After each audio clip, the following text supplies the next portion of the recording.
சொந்தங்களே, இது என்ன மீன் தெரியுதா? இதாங்க நெத்திலி மீன். நெத்திலி மீன்கள்லையுமே ரெண்டு வகையான நெத்திலி இருக்கு. வெள்ளை கலர்லேயும் நெத்திலி இருக்கு, கருப்பு கலர்லேயும் நெத்திலி இருக்கு. வெள்ளையா இருக்கக்கூடிய நெத்திலியை தான் நம்ம பால் நெத்திலியும் சொல்லுவோம். ஒரு சில பேர் கோவா நெத்திலியும் சொல்லுவாங்க. கருப்பு நெத்திலிக்கும் வெள்ளை நெத்திலிக்கும் விலை தான் டிஃப்ரெண்டாக இருக்கும், மற்றபடிக்கு எதுவுமே கிடையாதுங்க. ஆனால் சாப்பிட்றதுக்கு ரொம்பவே டேஸ்ட்டாக இருக்கக்கூடிய மீன் தான் நெத்திலி மீன்.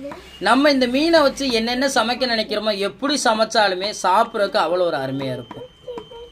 நீங்கள் இந்த பால் நெத்திலி வாங்கி சமைச்சு சாப்பிட்ருக்கீங்களா, சாப்பிட்டதில்லையா அப்படின்னு சொல்கிறத வீடியோ கீழே கமெண்ட் பண்ணுங்கள். கடல் மீன்களில் அதிகமான மருத்துவ குணங்கள் இருக்குது. என்னை பொறுத்தவரையே நான் ஒரு மீனவனாக உங்களுக்கு சொல்கிறது என்னென்னா, இயற்கையாக கடவுளால் படைக்கப்பட்ட மீன் தான் கடல் மீன்கள். நம்ம வளர்க்குற மீன்கள் கிடையாது. அதனால் முடிஞ்ச வரையே கடவுளால் படைக்கப்பட்ட இயற்கையான மீன்களை வாங்கி சாப்பிடுங்க. நம்ம உடல் ஆரோக்கியம் ரொம்பவே நல்லாயிருக்கும். நீங்கள் மீன் கடைகள் வச்சுருந்தா உங்களுக்கு மீன் தேவைப்பட்டால் நம்ம வீடியோக்கில் கான்டாக்ட் நம்பர் கொடுக்குறோம், கான்டாக்ட் பண்ணி கூட வாங்கிக்கிறங்க.